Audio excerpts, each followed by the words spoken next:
युद्ध की सत्ता के बाद अब आपको बंगाल की उस सत्ता का वीडियो एल्बम दिखाते हैं जिसके नए अधिकारी हैं शुभेंदु अधिकारी। बंगाल में पहली बार कमल खिलने के बाद शुभेंदु अधिकारी बीजेपी के पहले सीएम बन गए हैं। मंच पर पीएम मोदी, गृह मंत्री और रक्षा मंत्री के अलावा 20 राज्यों के मुख्यमंत्री की मौजूदगी में शुभेंदु ने शपथ ली और इसी के साथ आज से बंगाल में सत्ता अपडेट हो गई है। वर्ष 2011 में लेफ्ट के मजबूत किले को गिराकर ममता बनर्जी ने बंगाल जीता था। इसके बाद 15 वर्षों तक राज्य में उनका शासन चला, लेकिन अब की बार बंगाल में ऐसा परिवर्तन हुआ कि न सिर्फ मुख्यमंत्री का चेहरा बदला बल्कि सियासी युग भी बदल गया। आज कोलकाता के ऐतिहासिक ब्रिगेड परेड ग्राउंड में हुए इसी परिवर्तन पर हमने अपने न्यूज मित्रों के लिए बंगाल की सत्ता का वीडियो एल्बम तैयार किया है जिसमें बड़ी दिलचस्प तस्वीरें हैं। विशेष बात यह है कि शुभेंदु का शपथ ग्रहण रविंद्रनाथ टैगोर की जयंती के दिन हुआ। पीएम ने उन्हें गले लगाकर शुभकामनाएं दी। शुभेंदु अधिकारी के साथ 5 विधायकों ने भी मंत्री पद की शपथ ली। आपको टीम शुभेंदु से भी मिलवाते हैं जिसमें सोशल इंजीनियरिंग भी है और क्षेत्रीय संतुलन भी है। पहला नाम दिलीप घोष, जिन्हें सिर्फ एक नेता नहीं बल्कि बंगाल में बीजेपी को शून्य से शिखर तक पहुंचाने वाला अहम किरदार बताया जाता है। वो सदगोप समुदाय से आते हैं। अग्निमित्रा पॉल, जो बंगाल में बीजेपी के लिए बड़ा महिला चेहरा है और वो आसनसोल दक्षिण से दूसरी बार विधायक बनी है। शुभेंदु टीम में राजवंशी समाज से आने वाले निशित प्रमाणिक भी मंत्री बने हैं। इससे बीजेपी ने कूच बिहार, जलपाईगुड़ी और दिनाजपुर बेल्ट को विश्वास दिलाया है कि बंगाल सरकार केवल कोलकाता केंद्रित नहीं रहेगी। बीजेपी ने मतुआ समाज से आने वाले अशोक कीर्तिनिया को शपथ ग्रहण के पहले दिन मंत्री बनाकर भी सियासी संदेश दिया है। साथ ही रानी बांध सीट से विधायक बने खुदीराम टुन्नू ने भी मंत्री पद की शपथ ली है, जो आदिवासी समुदाय से आते हैं। बीजेपी के पहले सीएम बने शुभेंदु अधिकारी खुद एक प्रभावशाली ब्राह्मण परिवार से आते हैं। मुख्यमंत्री पद की शपथ लेने के बाद शुभेंदु रविंद्रनाथ टैगोर के घर भी पहुंचे, उन्हें श्रद्धांजलि दी। सुनिए क्या कहा उन्होंने।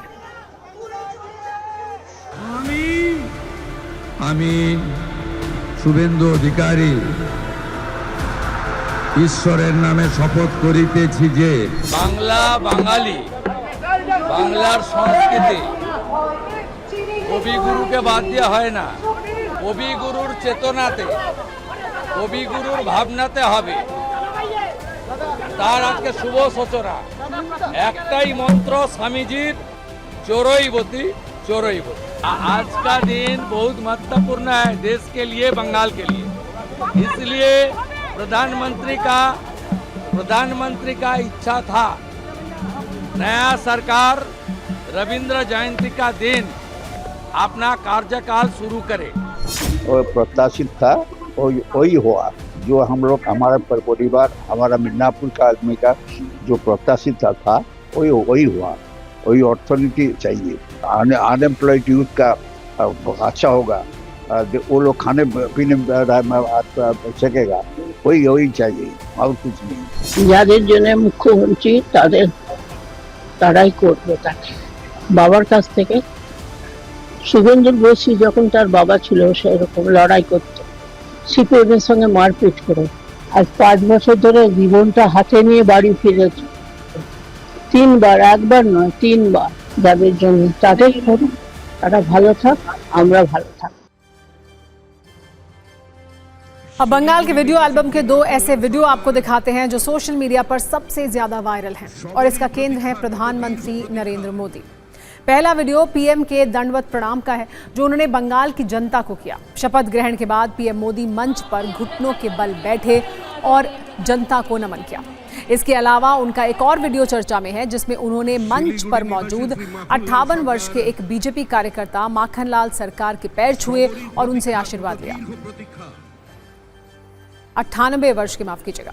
जब शुभेंदु अधिकारी का शपथ ग्रहण चल रहा था तब मंच पर 98 साल के एक बुजुर्ग भी मौजूद थे जिनके बारे में पहले शायद ही कोई जानता हो, लेकिन अब ये नाम ट्रेंड कर रहा है। माखनलाल सरकार, जिनके पास पीएम मोदी मंच पर आते ही पहुंचे, उन्हें शॉल ओढ़ाया और फिर उनके पैर छुए। इसके बाद प्रधानमंत्री ने उनके साथ ही कुछ तस्वीरों को पोस्ट किया और ये लिखा, कोलकाता में शपथ ग्रहण समारोह के दौरान श्री माखनलाल सरकार जी से मिलने का अवसर मिला। हमें गर्व है कि हमारे पास ऐसे प्रेरक व्यक्तित्व हैं जिन्होंने लोगों के बीच काम किया है और हमारी पार्टी को मजबूत बनाया है। असल में माखनलाल सरकार का राजनीतिक संघर्ष दशकों पुराना है। 1952 में जब डॉक्टर श्यामा प्रसाद मुखर्जी ने कश्मीर में तिरंगा फहराने का आंदोलन शुरू किया था, तब माखनलाल सरकार उनके कदम से कदम मिलाकर साथ मौजूद थे। इस आंदोलन के चलते उन्हें गिरफ्तार भी किया गया था। 1980 में बीजेपी के गठन के बाद उन्हें बंगाल के अलग अलग जिलों में संगठन को मजबूत करने की जिम्मेदारी मिली। तब उन्होंने सिर्फ 1 साल में 10,000 नए सदस्यों को बीजेपी से जोड़ा। साल 1981 में 7 वर्षों तक पार्टी के जिलाध्यक्ष के रूप में अपनी सेवाएं दी। आज बंगाल में मिली जीत के पीछे ऐसे ही जमीनी नेताओं का संघर्ष है, जिसका पीएम ने सम्मान किया। उन्हें जान दे दिया पापा पार्टी के लिए। आज जब बीजेपी सरकार गठन किया तो हम लोग को ऐसा लगा मेरा पापा का जो पापा पार्टी के लिए कष्ट किया, आज पापा का सफल हो गया। सब कुछ, सब दुख पापा का चला गया। तो कितना स्ट्रगल किए थे उन्होंने पार्टी के लिए? बहुत स्ट्रगल किया था। तो उन्होंने तो श्यामा प्रसाद जी के साथ गया था, उसको किताब पढ़ता था घर में आके, पार्टी के लोग आने से उसके साथ में बात करता था। मुख्यमंत्री शुभेंदु अधिकारी के शपथ ग्रहण समारोह के कुछ देर बाद पीएम मोदी की कुछ और तस्वीरें सामने आईं, जिसमें वो उन बीजेपी कार्यकर्ताओं के परिवार से मिले जिनकी जान बंगाल में बीजेपी के विस्तार और संघर्ष में गई, जिनके नाम थे देबाशीष मंडल, सौमित्र घोषाल और आनंद पॉल। प्रधानमंत्री मोदी ने इन तीनों के परिवारों से मुलाकात की और अपनी संवेदना जताई।